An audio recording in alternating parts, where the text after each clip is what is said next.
Yeah. Right now, it's water.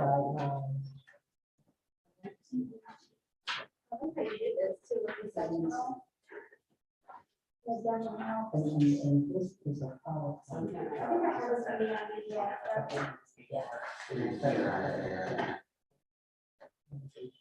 Yeah, we're supposed to figure out that when we start that stuff. This is perfect. Yeah. Okay, another, yeah. This one was done by, Scott. Yeah, yeah. Yeah, the first time. We were talking about that earlier.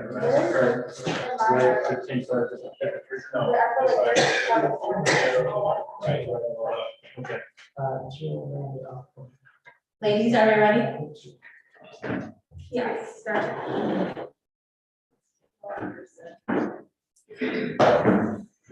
All right, thank you all for being patient with us and getting our technical issues up and running. I will go ahead and call our study session to order at 6:08 p.m. All want to stand and do pledge of allegiance, please. I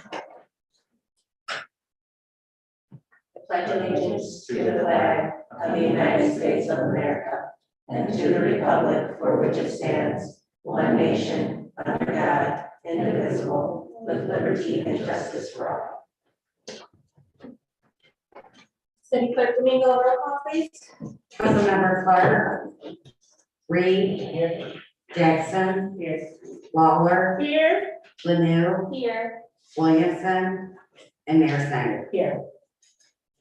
All right, so we do have with us our city attorney, Harkness, to go over a quick review of our city charter. Okay. We are tech guru here.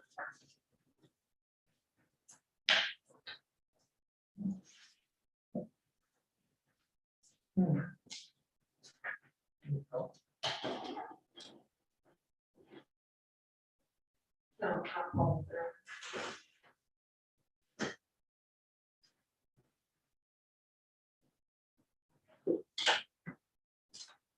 How much anticipation. Yeah, right. Here we go. There we go. Okay, so I've got about 15 slides to go through with the council. You know, as many of you have probably looked at our charter, and it's about 19 chapters. But realistically, for council purposes, there's really about 5 or 6 sections that are really germane for the council.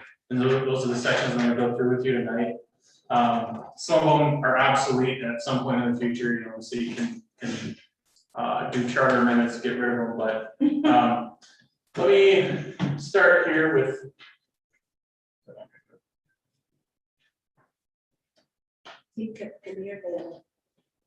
Okay, so first up, we've got elective offices, and so the officers of the city, the elective officers are going to be the mayor and the council, and that's it for elective officers. Appointed officers are the manager, the city attorney. Those are the only 2 officers in the city that answer directly to the council. Everyone else in the city answers directly to the manager. But the appointed officers, it also includes the assessor, finance director, clerk, chief of public safety, and public services director. As far as eligibility for office is concerned, obviously everyone's aware you have to be a resident of the city. And if someone's going to run, there has to be at least, well, let me back up. An employee cannot be an elective officer at the same time. You have to terminate your employment with the city before you can seek elective office. Something that has actually come up in the past, if you are an elected official for the city and you move during your term, that can actually disqualify you from holding office. So if you're, I'll use Councilwoman Reed as an example. If Councilwoman Reed were to move from precinct 2 to precinct 3, she would no longer be eligible under our charter to be on the council for precinct 2. Similarly, if the mayor would move outside the city, even though she was elected at the time she was a resident, that would disqualify her from holding office. Next slide, please. Thank you. I'm just going to put this down. So they don't get to finish their term if it's not up? if someone were to be in elective office and say in the middle of their term, they moved, they don't get to finish their term because they would no longer hold the qualifications for that office. You have to, and so, using Councilwoman Reed as the example again, if she was elected to precinct 2 and then moves to precinct 3, she's no longer eligible to represent precinct 2. So vacancies in office. This one has actually come up a couple times in my tenure with the city. There's a lot of these. So I'm just gonna kind of go through them a little bit quickly. So obviously a vacancy occurs in your office when your term is up. Everybody knows that one. If you were to die, that is also another obvious one. When a resignation is approved by the council or an appointed, or the appointing officer, which would be our city manager, but that would apply to subordinate employees, but if a council person wants to resign, it just needs to be approved by council. If someone is removed from office by law, which generally means a court order, the one that I just talked about, ceasing to possess at any time the qualifications for eligibility for office, so again, moving, things of that nature. If you're in default to the city for more than 30 days, this one has also come up. And I'll talk about that a little bit more. Default means just unpaid taxes, bills, things like that. If you are convicted of a felony involving moral turpitude or some kind of abuse in office, that is a basis for removal. Judicial determination that someone is of unsound mind, which would generally be a conservatorship if somebody has suffering from dementia or something like that. If a court declares the election void, if you fail to take your oath of office within 10 days, unless it's extended up to 30 by the council, which that is an interesting one. If you miss 4 consecutive regular meetings of the council, not special meetings, but regular meetings, without being excused by council, that is a basis to be have your office declared vacant. Or if you miss 25% of the meetings in any calendar year that are not excused, that is also a basis to declare a council seat vacant. Or if you're absent from your office or don't perform your duties for 60 consecutive days. So I mean, somebody just goes AWOL and basically stops showing up. And basically any other state or federal law that would declare your seat vacant. Any questions before I move on? No, okay, stop. So resignations just have to be in writing and given to the clerk. That's the formal way of resigning if anyone wants to resign from office. In terms of filling vacancies, our charter mandates that council seat vacancies have to be filled within 60 days. And the term ends that first Monday in December following the next regular election. And there's also a requirement that you have to deliver your office to your successor. So what that would really mean is if you have, let's say that your predecessor was engaged in community meetings and had notes or had been provided a laptop for your precinct or things like that, those are all things that you need to turn over to your successor so that they can basically pick up where you left off as a council person. Next slide, please. We come to the mayor, the ceremonial head and the chief executive officer of the city. So everyone's aware the mayor is the presiding officer of the council. She runs the meetings and gets to use the gavel. That's probably the best part about being mayor. Obviously, the mayor has the right to vote. She has the responsibility to advise the council on matters of public affairs. So I mean, and that is a kind of a broad statement in the charter, and what public affairs is open to interpretation, but I think generally it's just keeping the council updated on what's going on in the community and her interaction with, say, other communities, and generally things that the council should be apprised of. Subject to council approval, makes appointments to the boards and commissions, and there is no right to a veto by the mayor. This is not a strong mayor form of government or a council manager government, so there is no veto. Next slide, please. All right, the mayor pro tem. So only takes power when the mayor is the office of the mayor is vacant. The other time when the mayor pro tem can actually exercise her authority is if the mayor is absent. So if Mayor Snyder decides to go on a 2-week vacation to the Caribbean, hey, right? In that case, if there was a council meeting, it would be incumbent on our mayor pro tem to assume the duties of the mayor for any meetings that she might have, or any sub-body meetings, or anything that basically the mayor would do while she's gone.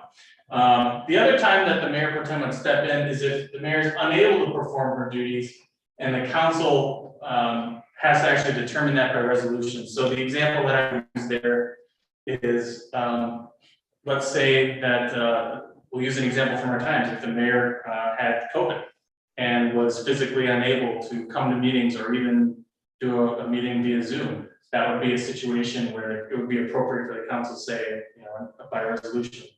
Until she is recovered, the mayor pro tem is filling in. Now, it is possible for the pro tem to say that she doesn't want to be, assume the duties of the mayor, which is fine. So in that scenario, the council would have to select another council member to assume the duties of mayor. But it's also hypothetically possible that no one on council wants to do that. So if that rare circumstance were to play out, the procedure then is the council would have to select any person that is a resident of the city of Albion that meets all the qualifications required by the charter. They would then appoint them to the seat of the mayor. Questions about any of that? I've never seen that happen, by the way. So, but it is hypothetically possible, and it's good to know that, hey, because and truthfully, over the years, I have seen, some people don't want to take on that responsibility, and so this is what would happen. So as far as the city council is concerned, everybody knows well, maybe you don't know this, we're required by charter to have 2 regular meetings a month. And that has actually come up in the past where, I want to say it may have been in the summer where we just had a very light agenda, and actually the council asked, do we have to have meetings? We have nothing to talk about. And it's like, yeah, unfortunately we do, because our charter mandates 2 meetings a month. And so basically we show up, take public comments, and then close the meeting. And that's what you need to do to satisfy that requirement. But 2 meetings a month. Special council meetings have to be held here in chambers, and special meetings may be called by either the mayor or any 2 council persons. The difference between regular meetings and special meetings is with a special meeting, you can only discuss what was on the posted agenda. You can't add things to it. It's not like a regular council meeting, because special meetings are called on such short notice. That's why the Open Meetings Act restricts, and not just the charter, but also the Open Meetings Act restricts what can be put on those agendas. All regular and special meetings are open to the public. A quorum, 4 members, because we are a 7-member council. This has actually come up in the past. So what happens if you don't have 4 members here? Basically, you can open your meeting, you can take public comment, and then you can close your meeting, but you can't vote on anything because you don't have sufficient members to do anything. And so that one has actually come up on a handful of occasions. The council determines its own order of business, which is basically council rules. I don't know if everyone has seen our council rules. Several years ago, the council completely revamped the council rules. They're very detailed. They're available on our website. So you may want to look at those if you haven't. Votes are by yes or no. Technically, the council on some occasions says aye, which, for all intents and purposes is a yes, but technically our charter says yes or no.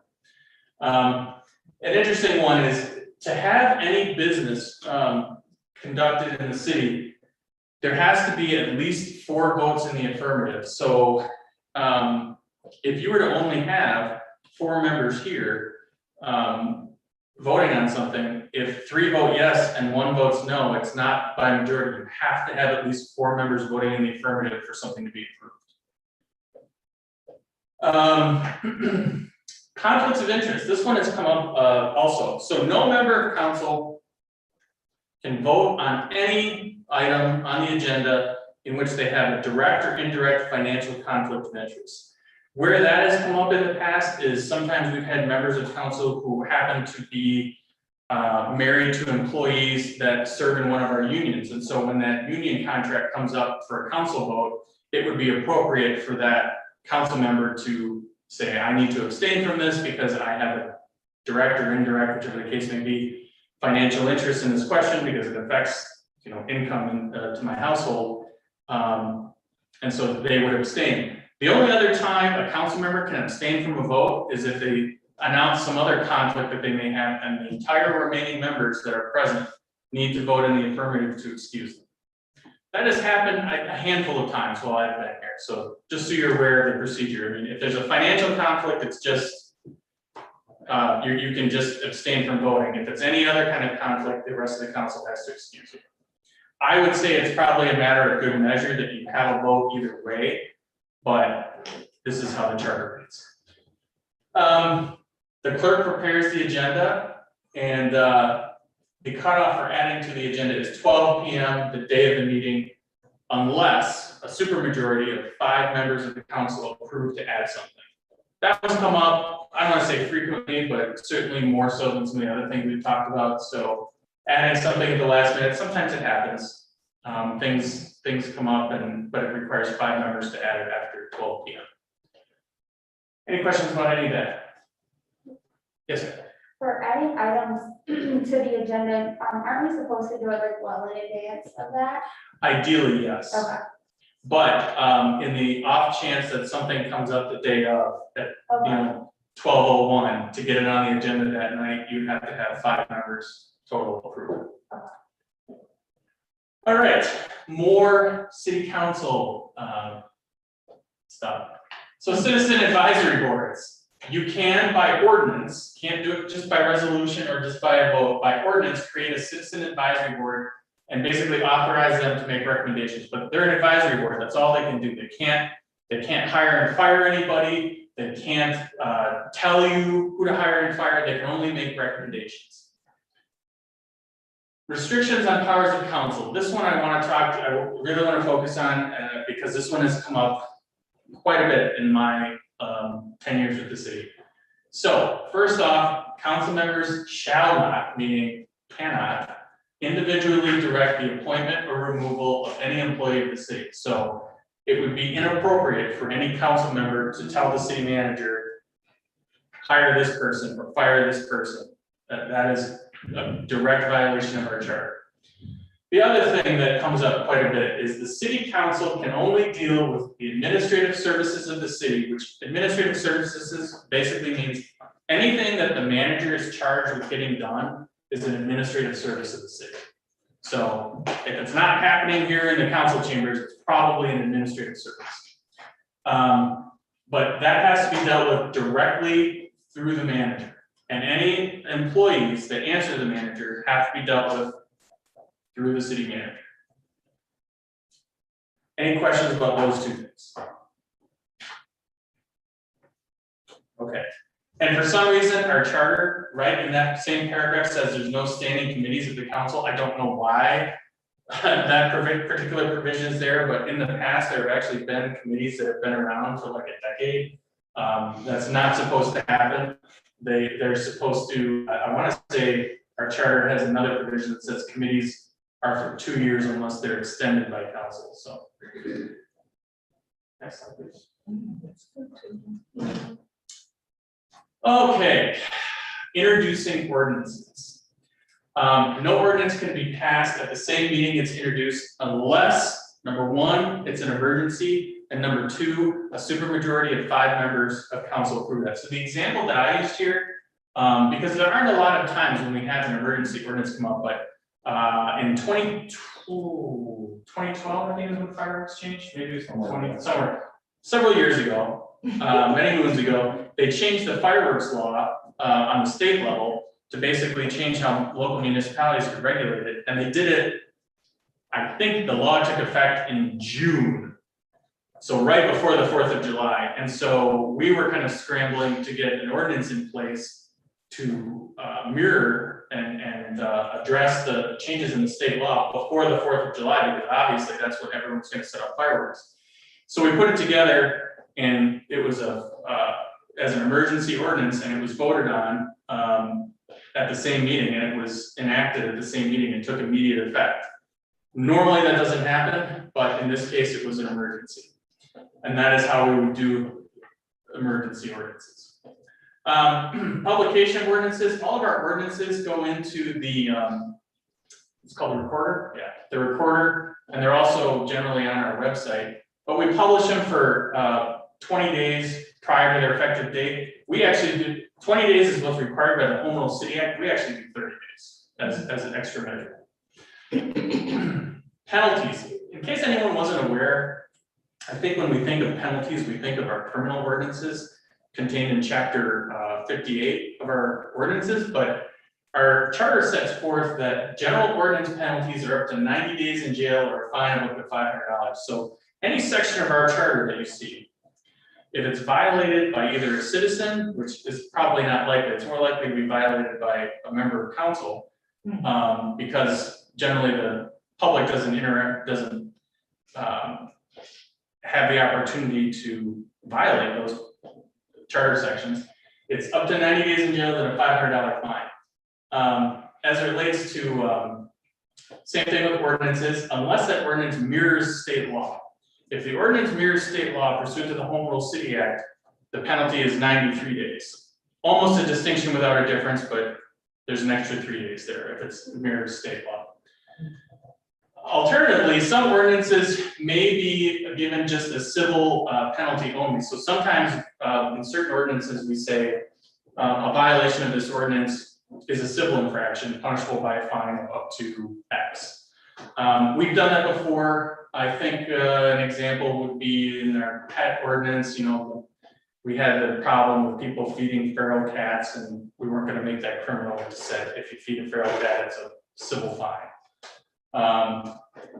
So, and just to add, I mean, that applies to all ordinances, not just ordinances that are criminal in nature. So, if you read an ordinance and you don't see a penalty, you have to assume it's 90 days and $500 fine. Questions about that? No. Okay.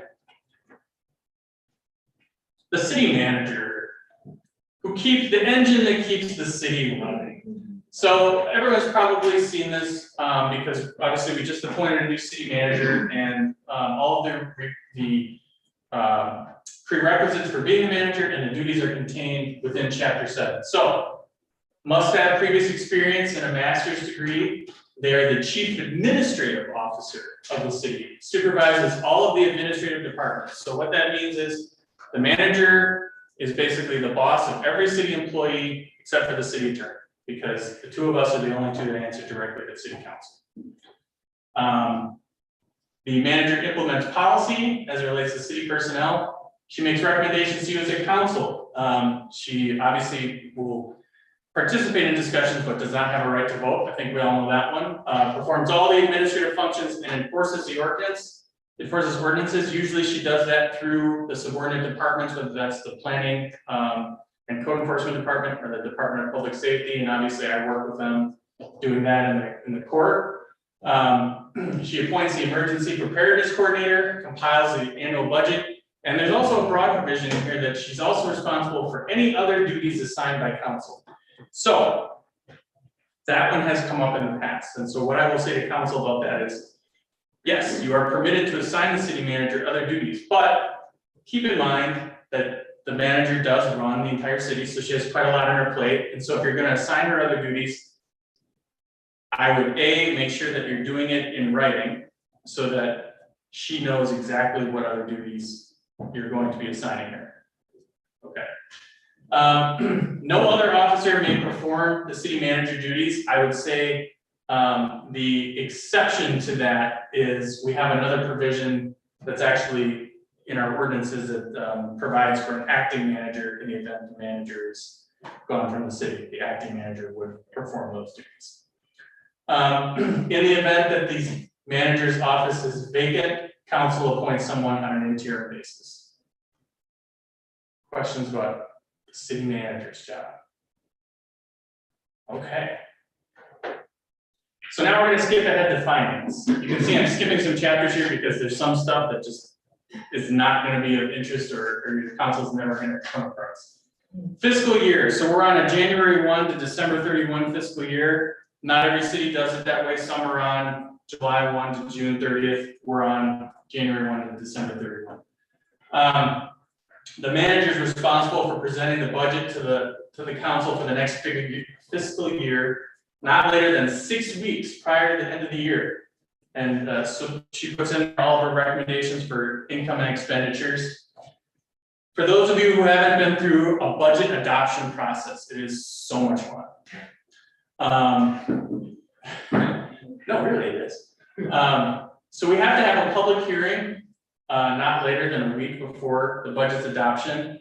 We generally, this is done in December. The budget has to be adopted by resolution, not later than the last meeting of the year. So that second meeting in December has to be adopted. If it's not adopted by council, that budget becomes your temporary budget anyway, whether you approved it or not.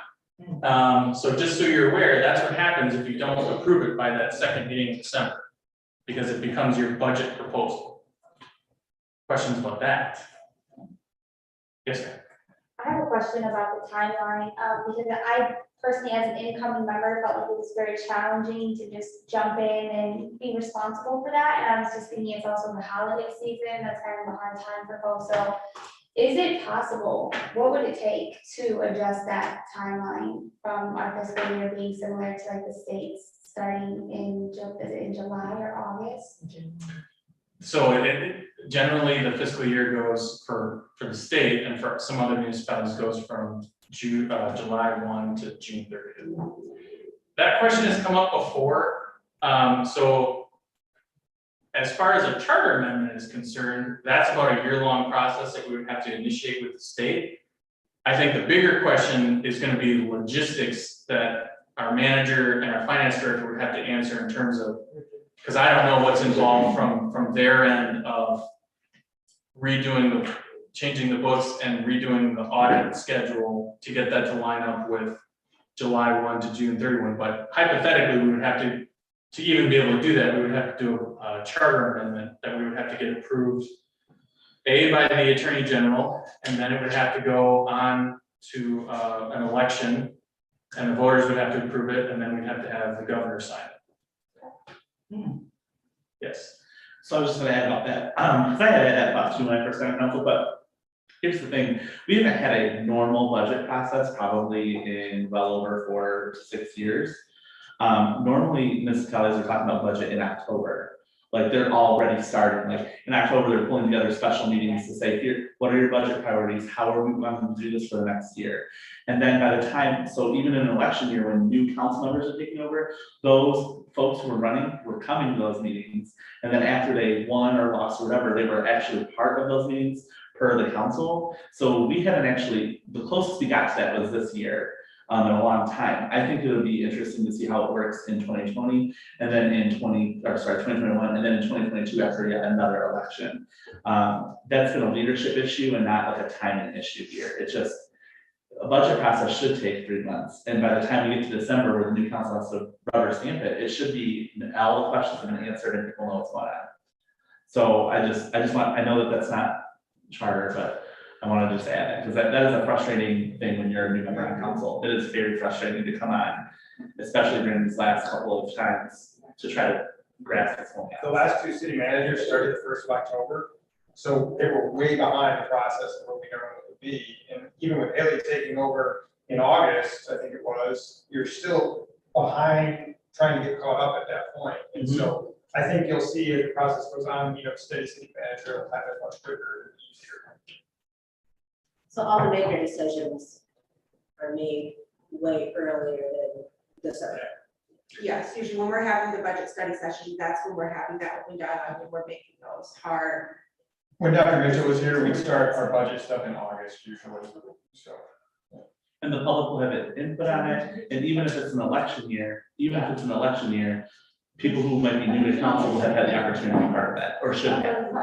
I fully understand. But I feel like there's a lot of things to amend our budget. Okay, so I'm gonna, to make sure I can get through the rest of these and then still have time for any questions.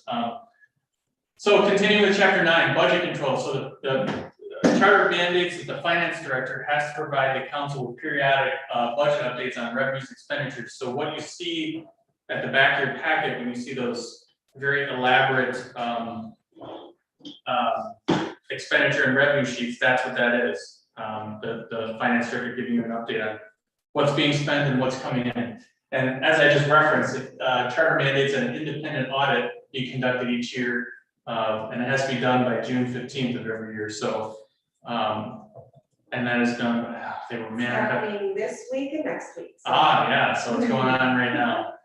Yeah. Okay. Questions about those two things? No. Okay. Next week. All right. So we're getting to the end here. See, I jump all the way from 9 to 15. Contracts. This one comes up a lot.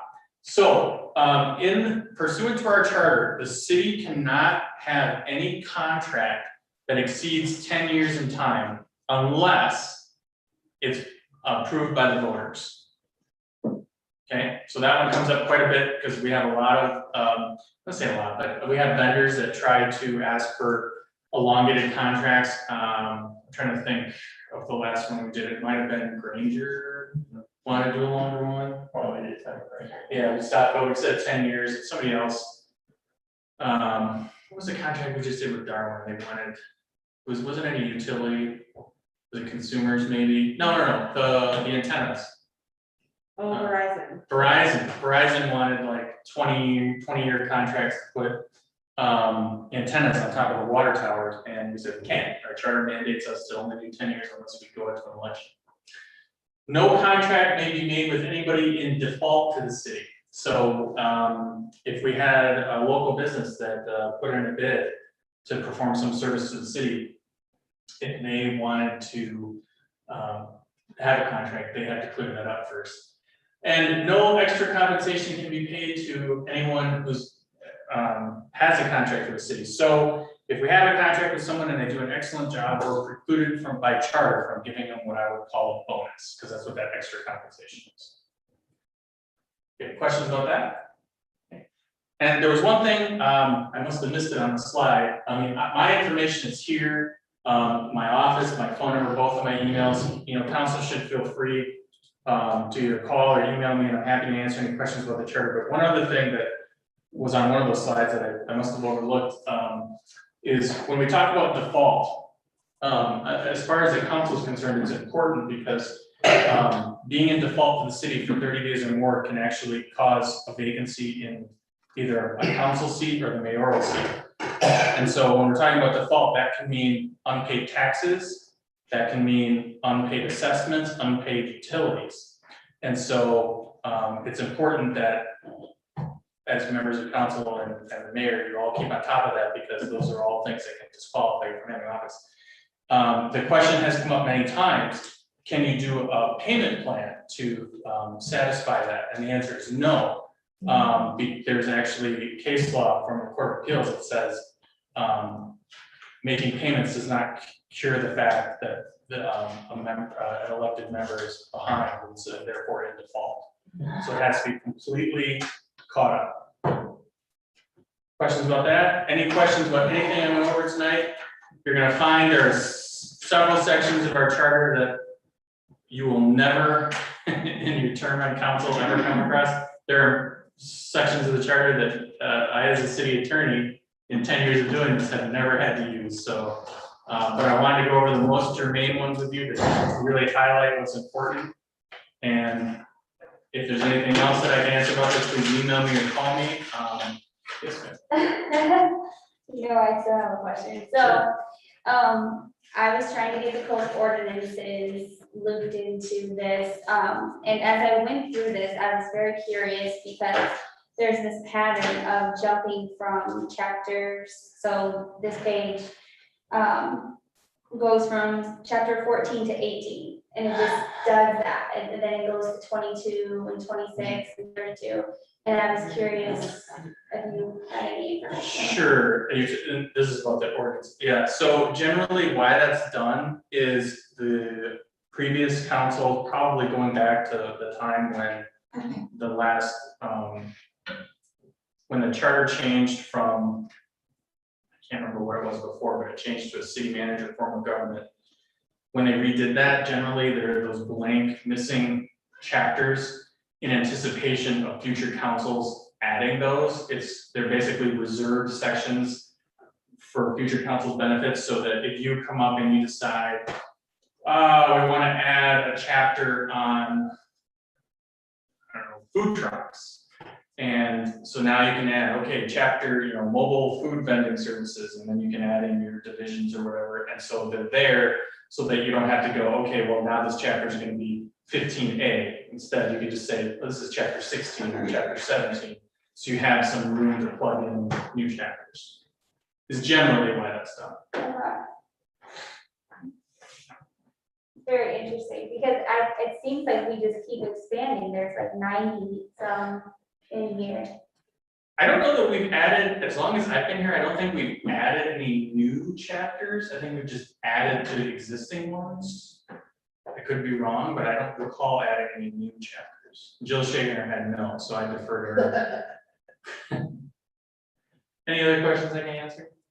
So if we wanted to amend anything within the charter, what process do we follow? So we've done it once that I can recall. Jill, correct me if I'm wrong, I remember doing it once for sure. So the process is this, it takes a long time, because what we first have to do as a council is we have to come up with the language that we're either going to amend, or if we're just deleting sections, things like that. We have to identify what we're going to change. Assuming we're going to amend something, we have to come up with very precise language that is, I want to say 100 words or less, because that's going to be our ballot language. We then have to take that language and we have to, what I will call, get it pre-approved by the Attorney General's office, because if we approve it and send it and they say no, then we have to come back and start all over. So generally I try to send it to them to get pre-approval. They move at their own pace, so I can't say when and if we would get that back. Assuming they say yes, we would come back, we would vote on it by resolution. We would have to say we want to send this out to the voters. Ideally, we time that certain amount of time in advance of an election, and then it goes to the voters, and the voters decide whether or not the charter gets amended or not. And if they say yes, then it goes to the state, and the governor has to okay it. The governor can say yay or nay. Generally, if the AG approves it, the governor will say yes. But that's it in a nutshell. The last charter amendment we did, I know it took more than a year to get it done. Because it's a lot of waiting, but you also have to time it with an election. So, and I think last time we were just deleting one section and we amended the section on the sale of surplus real property or personal property, real property, I think. Yeah. Also a very fun process. Awesome. Any other questions? If anyone has any questions about, I know we have lots and lots of chapters of ordinances. I'd be happy to go through some of those with you if you think some of them would be helpful. Generally, the first third of our ordinances are what the council would deal with on a regular basis, but I'll save that for another meeting when we don't have quite so much on our agenda.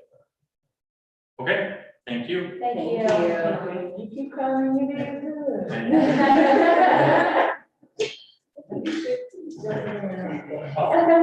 And do we have anybody, okay, we have one person out for public comment?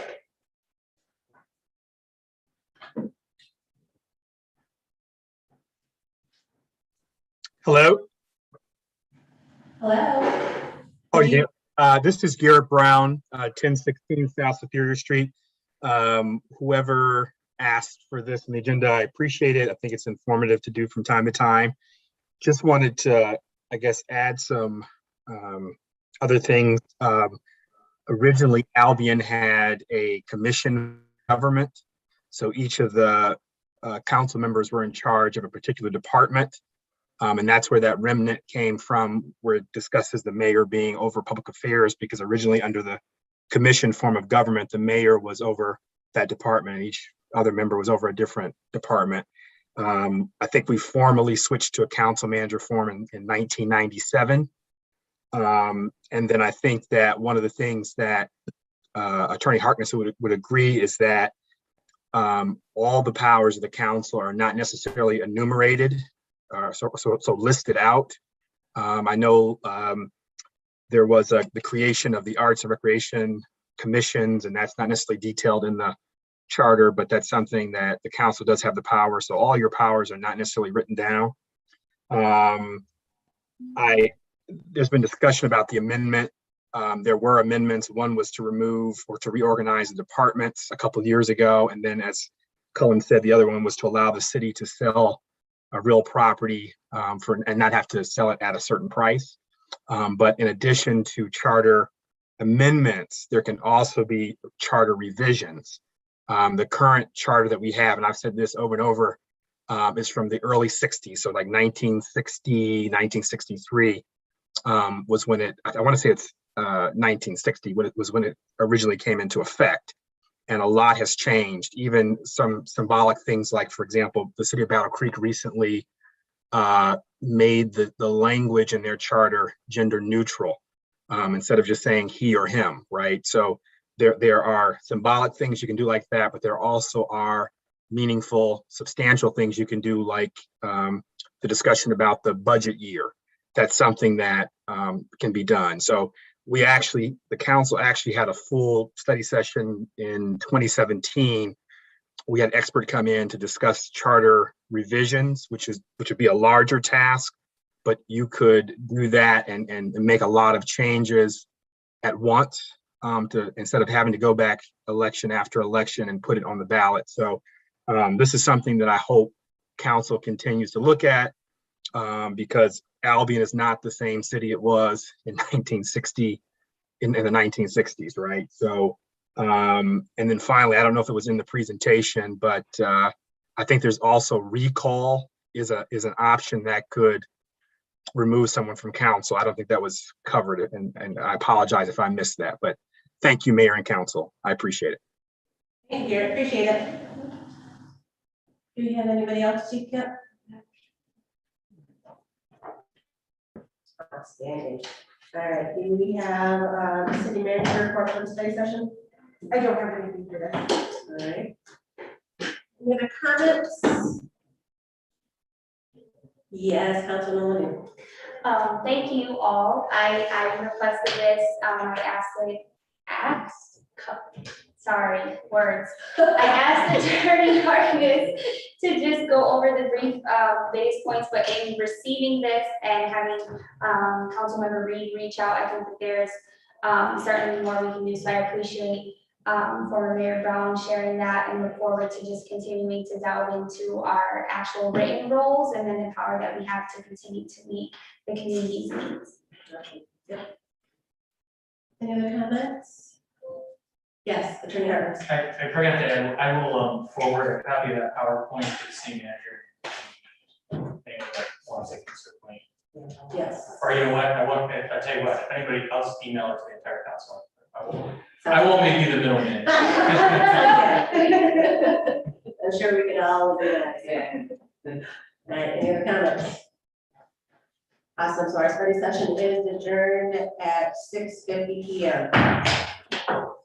Jill? Yeah.